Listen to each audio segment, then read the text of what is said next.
Assalamualaikum warahmatullahi wabarakatuh. Saya Diva Audrey Renata, mahasiswi Prodi Ekonomi Syariah, Fakultas Ekonomi dan Bisnis Islam, Universitas Islam Negeri Sunan Ampel, Surabaya. Pada kesempatan kali ini, saya akan menjelaskan tentang tingkat kesehatan bank dan rasio Kamel. Pesatnya perkembangan perbankan di Indonesia yang antara lain ditandai dengan banyaknya bank-bank yang bermunculan, maka sangat diperlukan suatu pengawasan terhadap bank-bank tersebut. Dalam hal ini, Bank Indonesia sebagai bank sentral memerlukan suatu kontrol terhadap bank-bank untuk mengetahui bagaimana keadaan keuangan serta kegiatan usaha masing-masing bank. Kebijakan perbankan yang dikeluarkan dan dilaksanakan oleh Bank Indonesia pada dasarnya adalah ditujukan untuk menciptakan dan memelihara kesehatan, baik secara individu maupun perbankan sebagai suatu sistem. Kesehatan atau kondisi keuangan dan non-keuangan bank merupakan kepentingan semua pihak terkait, baik pemilik, pengelola manajemen bank, masyarakat pengguna jasa bank, Bank Indonesia selaku otoritas pengawasan bank, dan pihak lainnya. Sebelum membahas bagaimana penilaian tingkat kesehatan bank, ada baiknya jika kita mengetahui definisi dari kesehatan bank. Kesehatan bank sendiri adalah kemampuan yang dimiliki suatu bank untuk melakukan seluruh kegiatan operasionalnya secara baik dan memenuhi semua kewajibannya. Selanjutnya, bagaimana cara menilai kesehatan suatu bank? Di Indonesia, seluruh bank-bank menggunakan analisis yang dikenal dengan analisis CAMEL, Capital Asset Quality Management, Earning, dan Liquidity. Untuk mengukur tingkat kesehatan suatu bank, sebagai tambahan, jika ada salah satu faktor dari Kamel tersebut mengalami masalah, biasanya bank tersebut akan mengalami kesulitan. Untuk mengetahui apa itu Kamel, mari kita bahas. Dalam mengukur tingkat kesehatan bank, Bank Indonesia menggunakan keuangan model Kamel. Hal ini berdasarkan Peraturan Bank Indonesia Nomor 4, /10, /PBI, /2004 tentang Sistem Penilaian Tingkat Kesehatan Bank Umum. Rasio Kamel terdiri dari 5 komponen, yaitu capital, asset quality, management, earning, dan liquidity. Rasio ini merupakan indikator untuk mengetahui kemampuan perusahaan perbankan dalam menghasilkan laba tahun fiskal berikutnya. Selain itu, rasio Kamel juga digunakan sebagai indikator untuk mengetahui kesehatan suatu perbankan. 5 komponen penilaian Kamel memiliki fungsinya masing-masing. Hal ini sebagaimana diatur pada Peraturan Bank Indonesia Nomor 6 /10 /PBI /2004 tentang Sistem Penilaian Tingkat Kesehatan Bank Umum. Yang pertama yaitu ada kapital. Komponen kapital ini digunakan untuk menilai tingkat kecukupan modal bank dalam mengamankan eksposur resiko, posisi, dan mengantisipasi eksposur resiko yang akan muncul. Yang kedua yaitu ada asset quality. Komponen asset quality ini biasanya digunakan untuk menilai kondisi aset bank, termasuk antisipasi atas resiko gagal bayar dari pembiayaan atau credit risk yang akan muncul. Dan yang ketiga yaitu ada manajemen. Komponen manajemen ini digunakan untuk menilai kemampuan manajerial pengurus bank dalam menjalankan usaha sesuai dengan prinsip manajemen umum, kecukupan manajemen, resiko, dan kepatuhan bank terhadap ketentuan baik yang terkait dengan prinsip kehati-hatian dan komitmen bank kepada Bank Indonesia. Selanjutnya yang keempat yaitu earning. Komponen earnings digunakan untuk menilai kemampuan bank dalam menghasilkan laba. Dan yang kelima yaitu liquidity. Komponen liquidity ini digunakan untuk menilai kemampuan bank dalam memelihara tingkat likuiditas yang memadai, termasuk antisipasi atas risiko likuiditas yang akan muncul.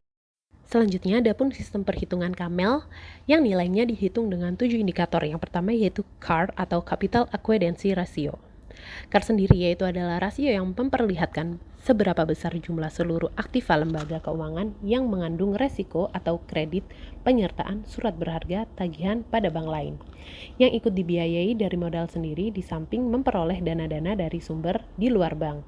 Rasio ini dapat dihitung dengan rumus CAR sama dengan total modal dibagi total ATMR. Yang kedua, selanjutnya ada rasio aktiva tetap terhadap modal atau ATTM. Rasio ini mengukur kemampuan manajemen lembaga keuangan dalam membentukkan besarnya aktiva tetap dan inventaris yang dimiliki bank yang bersangkutan terhadap modal bank. Rasio ini dapat dirumuskan sebagai ATTM sama dengan aktiva tetap ditambah inventaris dibagi modal. Yang ketiga yaitu ada ROA atau Return of Asset. Rasio ini digunakan untuk mengukur kemampuan manajemen lembaga keuangan dalam memperoleh keuntungan atau laba sebelum pajak yang dihasilkan dari rata-rata total aset lembaga keuangan yang bersangkutan. Nah, semakin besar ROA ini, semakin besar pula tingkat keuntungan yang dicapai lembaga keuangan sehingga kemungkinan suatu lembaga keuangan dalam kondisi bermasalah semakin kecil. Laba sebelum pajak adalah laba bersih dari kegiatan operasional sebelum pajak, sedangkan rata-rata total aset adalah rata-rata volume usaha atau aktiva. Rasio ini dirumuskan sebagai ROA sama dengan laba sebelum pajak dibagi rata-rata aktiva. Yang keempat ada ROE, yaitu Return on Equity. Rasio ini digunakan untuk mengukur kinerja manajemen lembaga keuangan dalam mengelola modal yang tersedia untuk menghasilkan laba setelah pajak. Nah, semakin besar ROE, semakin besar pula tingkat keuntungan yang dicapai lembaga keuangan sehingga kemungkinan suatu bank dalam kondisi bermasalah semakin kecil. Rasionya bisa dirumuskan seperti ROE sama dengan laba setelah pajak dibagi ekuitas. Lalu yang kelima yaitu ada NIM atau Net Interest Margin. Rasio ini digunakan untuk mengukur kemampuan manajemen bank dalam mengelola aktiva produktifnya untuk menghasilkan pendapat bunga bersih. Semakin besar rasio ini, maka meningkatnya pendapatan bunga atas aktiva produksi yang dikelola bank, sehingga kemungkinan suatu bank dalam kondisi bermasalah semakin kecil. Rasionya diukur sebagai NIM sama dengan pendapatan bunga bersih dibagi aktiva produktif. Yang keenam yaitu ada BOPO atau rasio biaya operasional terhadap pendapatan operasional. Rasio yang sering disebut dengan rasio efisiensi ini digunakan untuk mengukur kemampuan manajemen lembaga keuangan dalam mengendalikan biaya operasional terhadap pendapatan operasional. Semakin kecil rasio ini berarti semakin kecil juga efisien biaya operasional yang dikeluarkan lembaga keuangan yang bersangkutan, sehingga kemungkinan suatu lembaga keuangan dalam kondisi bermasalah semakin kecil. Rasionya dirumuskan seperti BOPO sama dengan biaya operasional dibagi pendapatan operasional. Selanjutnya yang ketujuh yaitu ada LDR atau Loan to Deposit Ratio. Rasio ini digunakan untuk menilai likuiditas suatu bank yang dengan cara membagi jumlah kredit yang diberikan oleh bank terhadap dana pihak ketiga. Semakin tinggi rasio ini, semakin rendahnya kemampuan likuiditas bank yang bersangkutan, sehingga kemungkinan suatu bank dalam kondisi bermasalah akan semakin besar. Nah, kredit yang diberikan tidak termasuk kredit kepada bank lain, sedangkan untuk dana pihak ketiga adalah giro, tabungan, simpanan berjangka, sertifikat deposito. Rasio ini dapat dirumuskan sebagai LDR sama dengan total kredit dibagi total dana pihak ketiga. Nah, setelah penjelasan singkat tadi, sekarang mari kita mencoba menganalisa penilaian tingkat kesehatan dalam suatu bank. Nah, berikutnya mari kita analisa. Penilaian tingkat kesehatan bank, keseluruhan faktor dilakukan dengan analisis kuantitatif. Analisis kuantitatif yaitu analisis yang dilaksanakan dengan cara mengkuantitatifkan aspek-aspek yang termasuk dalam KAMEL, sehingga diperoleh suatu nilai-nilai rasio tertentu. Nah, di sini juga ada penilaian tingkat kesehatan bank pada PT BRI Syariah periode tahun 2014 dengan metode KAMEL. Nah, seperti tabel yang ada di gambar sudah tertera bahwa tingkat kecukupan modal KAR yang dihasilkan oleh Bank BRI Syariah selama tahun 2011 sampai 2014 mengalami naik turun.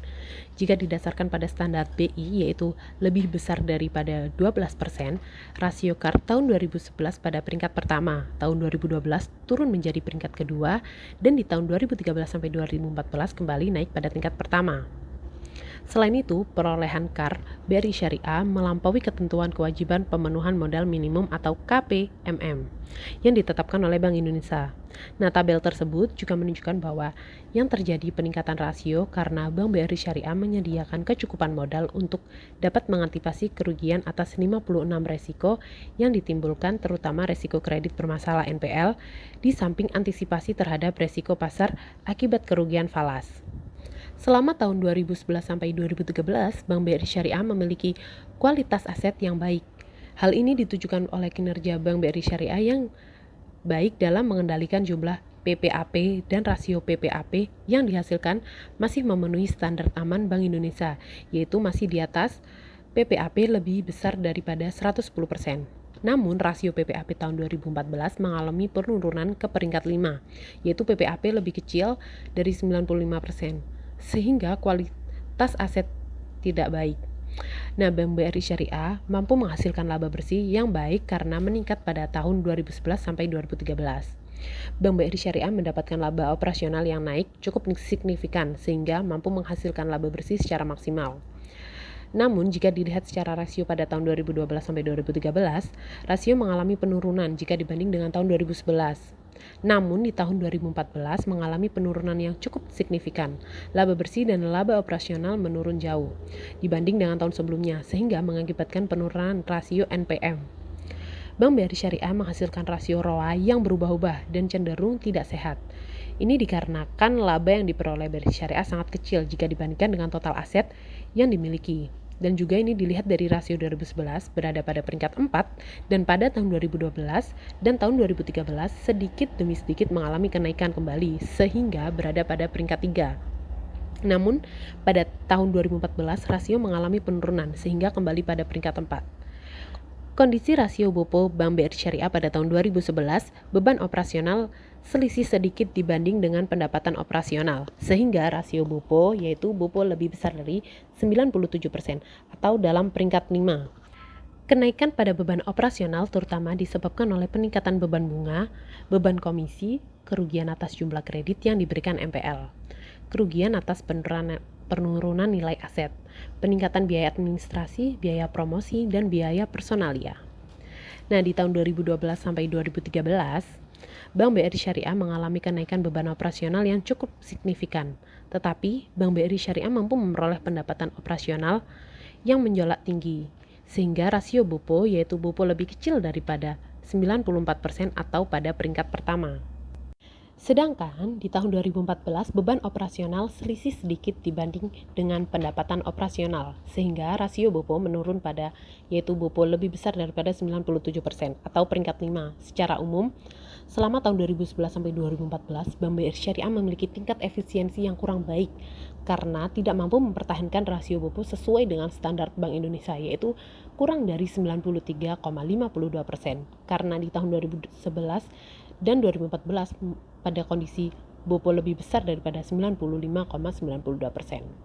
Selama tahun 2011 sampai 2014, Bank BRI Syariah memiliki kinerja atau likuiditas atau CR yang baik, selalu di atas 4,05% dan berada pada peringkat pertama atau sehat, meskipun selama tahun 2011 sampai 2014 mengalami peningkatan hutang lancar, namun dapat diimbangi dengan kenaikan aset lancar yang cukup tinggi sehingga rasio CR tetap naik pada setiap tahunnya. Berdasarkan tabel yang tadi sudah dijelaskan, selama tahun 2011 sampai 2014 Bank BRI Syariah memiliki kinerja likuiditas atau LDR yang semakin menurun. Pada tahun 2011 berada pada peringkat ketiga dengan rasio antara LDR itu lebih besar daripada 85%, tetapi lebih kecil daripada 100%. Namun selama tahun 2012 sampai 2014 mengalami penurunan rasio yang cukup signifikan sehingga berada pada peringkat 4. Pada rasio antara LDR yaitu lebih besar daripada 100%, tetapi lebih kecil daripada 120%. LDR Bank BRI Syariah tergolong dalam tidak aman karena sudah berada di atas standar maksimal pemberian kredit. Jumlah kredit yang diberikan sendiri atau KYD oleh Bank BRI Syariah kepada masyarakat tidak sebanding dengan jumlah dana pihak ketiga atau DPK yang berhasil dihimpun dari masyarakat. KYD lebih besar daripada DPK. Kondisi ini sangat mengkhawatirkan ketika terjadi penarikan DPK dalam jumlah yang besar sehingga likuiditas perbankan akan terganggu. Nah, dari penjelasan tadi bisa disimpulkan bahwa berdasarkan hasil analisis dan pembahasan mengenai tingkat kesehatan Bank BRI Syariah selama tahun 2011 hingga 2014 dengan menggunakan metode Kamel, yaitu diketahui bahwa kondisi kesehatan Bank BRI Syariah dalam kondisi sehat. Dengan penjelasan seperti yang pertama, permodalan atau kapital Bank BRI Syariah secara rata-rata berada pada 13,37 atau peringkat pertama atau yang digolongkan dalam kondisi sangat baik. Dan yang kedua yaitu kualitas aset atau asset quality dinilai dengan menggunakan rasio KAP dan PPAP. Rasio KAP Bank BRI Syariah rata-rata berada pada 2,46 atau peringkat kedua dan rasio PPAP rata-rata berada pada 130,63 yaitu peringkat pertama. Dan yang ketiga yaitu ada manajemen diukur dengan menggunakan rasio NPM atau yang tadi disebut dengan net profit margin, menggunakan rasio yang menggambarkan tingkat keuntungan laba yang diperoleh bank dibanding dengan pendapatan yang diterima dari kegiatan operasionalnya. Rata-rata NPM Bank BRI Syariah berada 11,54 atau peringkat pertama. Dan yang keempat yaitu ada rentabilitas atau earning dinilai dengan menggunakan rasio ROA dan BOPO. Rasio ROA Bank BRI Syariah rata-rata berada pada 0,57 atau peringkat ketiga dan rasio BOPO rata-rata berada pada 92,21 dengan peringkat pertama.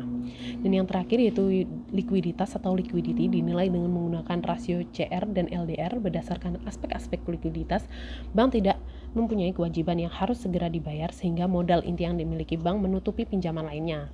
Rasio CR Bank BRI Syariah rata-rata berada pada 30,86 atau peringkat pertama, dan rasio LDR-nya rata-rata berada pada 102,84 atau peringkat keempat.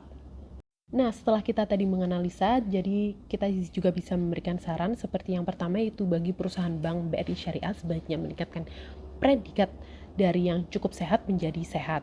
Peningkatan kinerja keuangan ini ditujukan untuk kesehatan kinerja perbankan yang saat ini diukur dengan analisis Kamel masih dinyatakan sehat. Hal ini dilakukan agar kepercayaan masyarakat atau nasabah terhadap PT Bank BRI Syariah juga semakin meningkat. Dan selanjutnya itu bagi investor atau kreditur investor, hendaknya memperhatikan kinerja keuangan bank. Karena kesehatan kinerja perbankan antara cukup sehat sampai sangat sehat layak untuk dijadikan objek investasi. Sedangkan kinerja keuangan yang tidak sehat sampai kurang sehat tidak layak untuk dijadikan objek investasi. Dan bagi nasabah, kinerja keuangan bank yang sehat dapat diberi kepercayaan sebagai lembaga pembiayaan dan simpanan. Sedangkan kinerja keuangan yang tidak sehat tidak layak dapat untuk diberi kepercayaan sebagai lembaga pembiayaan dan simpanan. Baik, mungkin cukup penjelasan tentang tingkat kesehatan bank dan rasio Kamel yang dijelaskan oleh saya di Renata. Kurang lebihnya mohon maaf. Wassalamualaikum warahmatullahi wabarakatuh.